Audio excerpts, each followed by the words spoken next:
Thank you very much. Yes. Let's have your name, sir. Thank you. I am Sir.ISAIAH Ozubulu, Ikeobi. Okay. I happen to be the third child, or second son of my late parents, Mr. Samuel Ikeobi, and his wife, his late wife too, Mrs. Agnes Ikeobi, nee Ifenna Adolo, from Mwezandom in Ngwoke, Numana. I was born on the 26th of September 1931 at Ikeobi's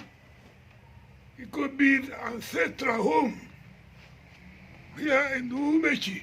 Here in Umechi, Ozubulu.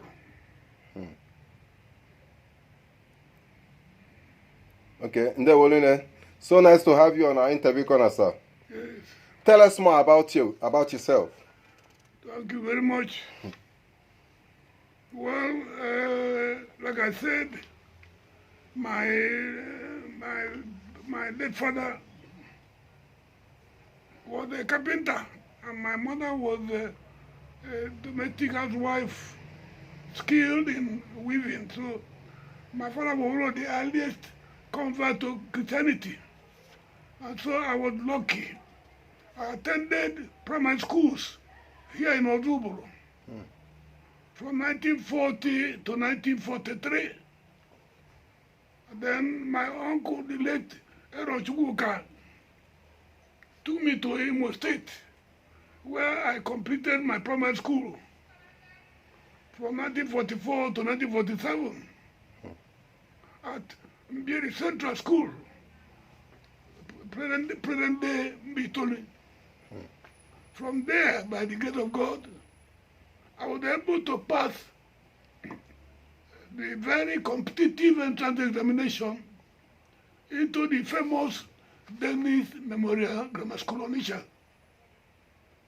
which, by the grace of God, my brother and my mother and some individuals sponsored me. I was able to attend the MJS from 1948 to 1952, when I passed my Cambridge school certificate. From there, I went to do a teacher's grade 2 now, to be called higher elementary in those days, at St. Mark's College, Oka. It was a 2-year program. I did it from 1953 to 1954. And by the grace of God, I passed the exam with flying top colors. I started teaching in January 1955 at Ozubulu, near Onwaya. After teaching for 1 year at Ozubulu, the Anglican Church sent me to Mbaise, where I taught at secondary school there.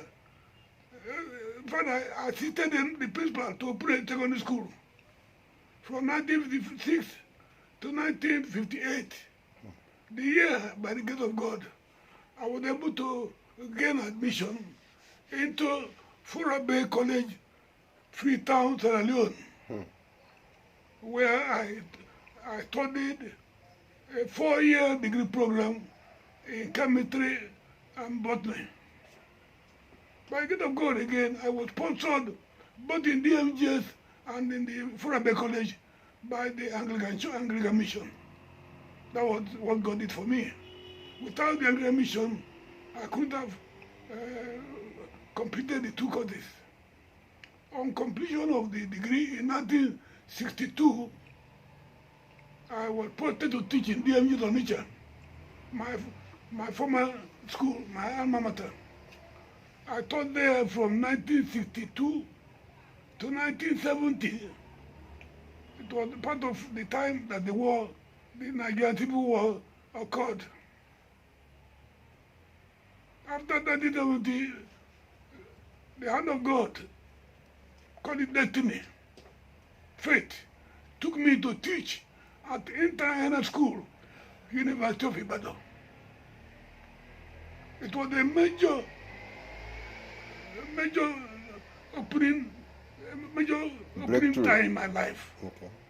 I got there, I got completely challenged to teach different kinds of syllabuses.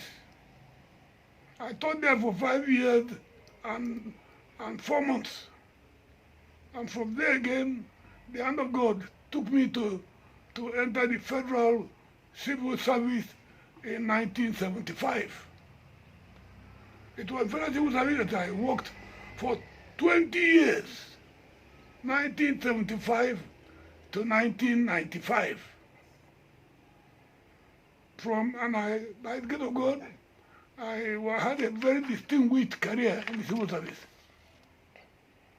I rose from the level of principal inspector, level 12, and I retired as a deputy director on level 16 in 1995. On my retirement, when I was turned down to rest, the hand of God again came. The church, the Anglican Church in Jos, invited me to partner with them to set up a wonderful school in Jos, which I was the foundation pioneer administrator for 30 years. Okay. And God used me there to install a most wonderful secondary school in Nigeria that produced children that came top in mathematics, in chemistry, in physics, in English language, name it. I was there for 30 years, and I finished there in 2010, just 15 years ago. On my retirement, I now came down to my home. Where I started, I want to end there. So I came back to my village about 9 years ago and settled down here in Uruweshi.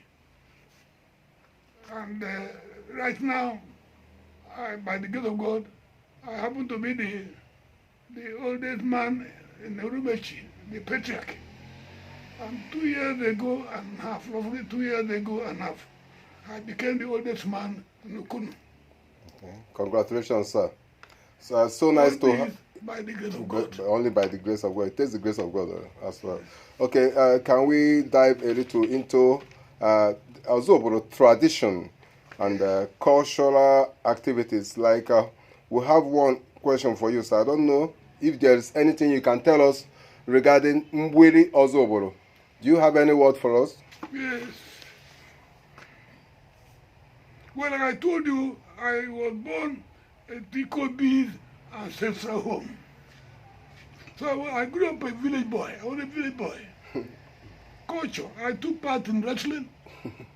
I took part in swimming in the street, in our Uruweshi playground, one for square, which has almost disappeared.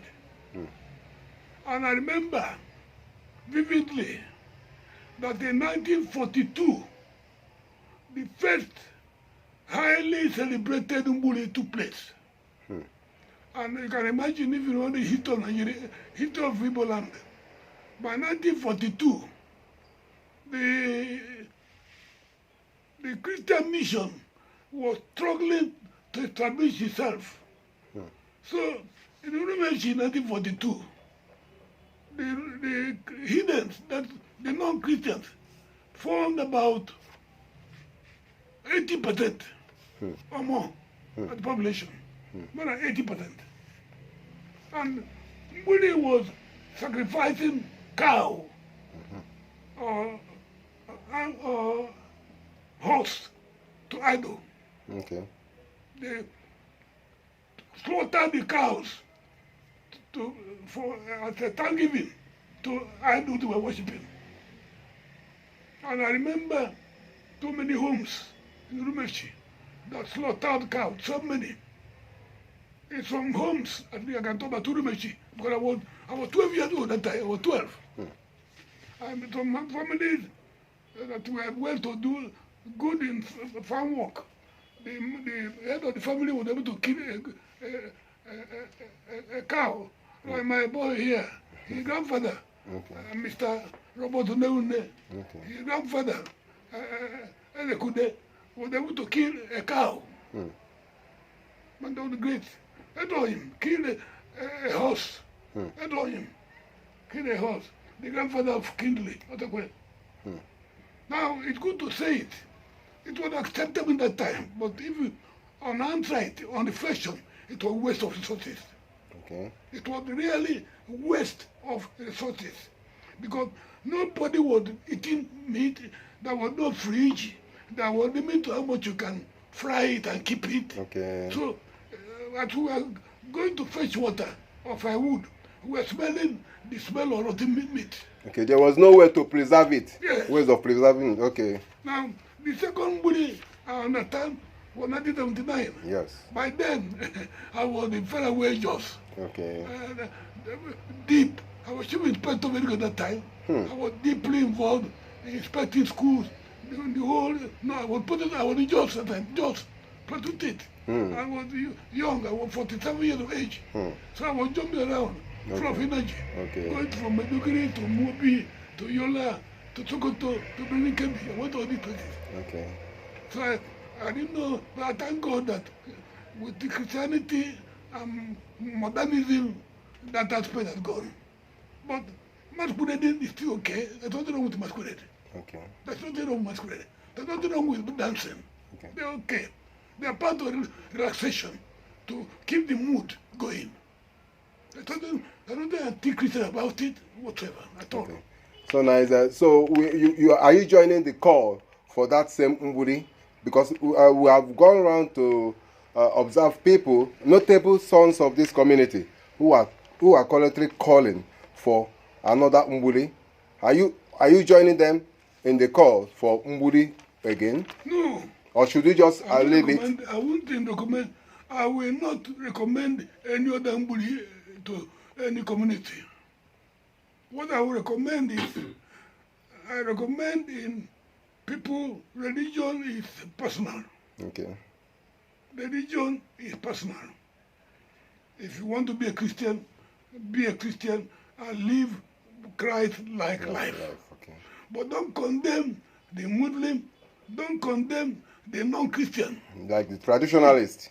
But people should not go into unnecessary expenses. Okay. The money was unnecessarily expensive.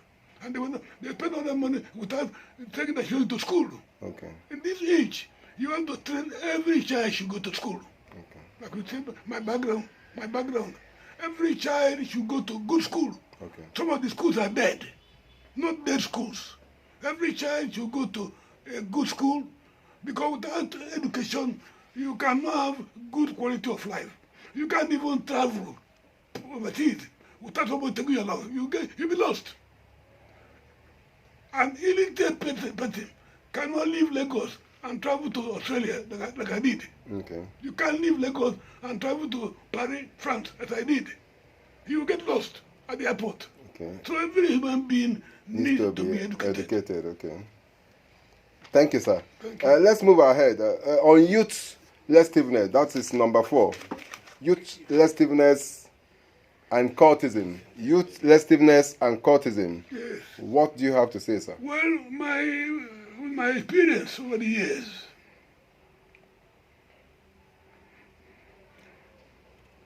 I make a speculation. Part of what is causing youth restiveness and cultism is overpopulation. Okay. I've traveled around the world, like I told you. Okay. If you go to America, they are controlling their population. If you go to England, they are controlling their population. Even China, they are trying to control their population. So, when people are too many and they have nothing to do, they'll be native. And they have nothing to do, and there's no education for them. So, it is a consequence of bad planning. Okay. I'm talking as an experienced person. I've not heard our government or even the religious people talking about family planning. It's unfortunate. There's nothing wrong with family planning. The days of a woman getting 10 children, those days are gone. A family, a couple should get married and get the number of children they can educate properly. You don't go to England. They're doing that. Go to everywhere. They are doing that. Go to Germany. Go to France. I've been to France. So it's part of our problem. And the white man will deceive you. They don't like us. Mm-hmm. I told them the white man does not like us. They want us to remain slaves of 10 millennium. Okay. 10 millennium slaves. They tell you they are your friends. They bring their cars you buy, their lorries you buy. And what do they buy from us? Okay. Very little. Nothing. Very little. Yeah. Nothing. They say they are friends. They have an economic tie. Economic tie. Our government, even our Christian denomination, should also get up and stop being too primitive. We should plan and control our population. Okay. It's part of youth activeness. Okay. Now, cultism, the same thing. They go together. They go together. Bad schools produce cultism. When I was in secondary school, we didn't have cultism. Well, that time too, many people didn't go to school. Okay, now, we want them to go to school. The schools are poorly organized, so some of them are dead. So the schools are poorly organized. So the children go there, they lose interest. You don't blame them when they lose interest. They come out and they're ganging up, looking for evil to go. So the two of them go together. And the solution is both government, the religious bodies, and the society should agree that time has come when we should control our population. Growing from 200 million, from 150 million to 180 million, to 200 million. Yeah, like the more population in Africa. Is that the price? It's not the price. It is not a price. It is not a price. Okay, in the essence, are you advocating for people or families to go into family planning, to adopt family planning as a way of controlling it? Okay. My own children are doing it. Okay. Family planning is very important. Okay. The educated ones are doing it already. 5 children now, 2, 3. The educated ones are already doing family planning. But you go to church, they'll be trying to get 10 children. I'm sorry to say, some of these pastors and bishops don't have children. Oh. You're supposed to go get so many children. They don't have children. They have changed. Things have changed the whole country, the whole world. Thank you so very much, sir. We want you to use this same medium to tell us your final wish for Ozubulu. Let's say in the next 3 years, our final question, number 5, sir. What's your wish for our community? How would you want Ozubulu to look like in the next 3 years, sir?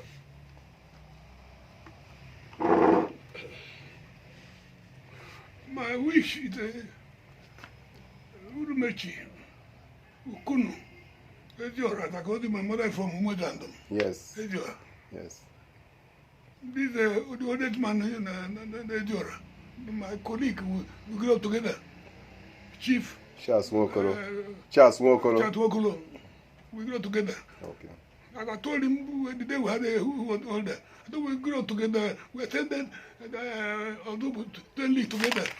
And I didn't know that who was the older and other. So my wish is that, one, things are moving fairly well in fairness to us. Yes. I must thank God that the most people in this community, Ejiora, let me call them Ejiora, there's a lot of awakening. Yeah. I'm proud about that. Awakening. The infrastructure is fantastic. Yes. The roads. Yes. They're not waiting for government. Yes. So God should bless all those men and women who are helping to improve the infrastructure in Ejora.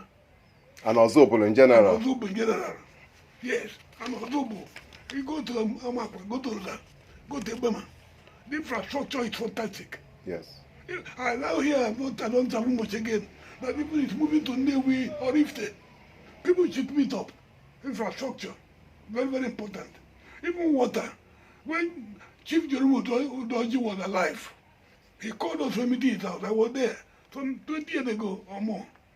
And said people who have money should sink boreholes and supply water to their neighbors. But the greatest challenge in our generation is water. And I agree with him. That I didn't have one. I have one now. I come back. So people who have money should find time and sink boreholes. It will never be too much. And make sure that water is running free to people around. Then, thank God too, when I go outside to relax the evening, I look at children going to school. That's why I go outside. And I'm very happy that children are going to school. That's why we were living in the north. I was in the north for 30 years. Just. So the problem there is of our own. So we have generational shift. We are different from them. So our people should maintain the tempo. They are already doing well. They should continue to prioritize the education. Make sure that education of their children is priority. They should encourage exam malpractice. Okay. If you are doing exam malpractice, it's your child you are cheating. Because if their child gets a fake certificate, then your child cannot compete globally. In a globalized world, the world is going global. You don't know where you find your child. So if the child gets fake result, that child cannot compete globally. Even if I went 1975, if I didn't have a very good degree in chemistry, they would have employed me. 1970, after the war. After the war, I was given a job there. Because, and I got there, I didn't with myself. So people should also prioritize education. Then finally, this, I said, reawakening, loving one another. Thank God our government is doing well there. Yes. There's peace in Anambra State. Soludo is doing very well. That's why he won a landslide. He was doing well. We should call a spade. So we thank God for Soludo. Others should also emulate him. But Anambra is lucky. And politicians should know that God has brought us into this world to serve humanity as we are serving him. You serve humanity as if you are serving God. Yes. And it's only God that will pay you for any services you are rendering. That's why I thank people who are involved in infrastructure. I forgot the name, the young man who did this road, who did this road. All over the place, even go to Zamakwa, everywhere. Yeah. It's God that will pay them. Yes. And they should know that. And most importantly, people should love one another. Okay. People should love one another. Peaceful coexistence. I don't know, that's okay. Okay, so nice to have you on our interview corner, sir. Let me repeat this. Okay. Family planning. People, you see where education comes in. Yeah, okay. Family planning. People who are not educated don't understand what you're saying. Yeah.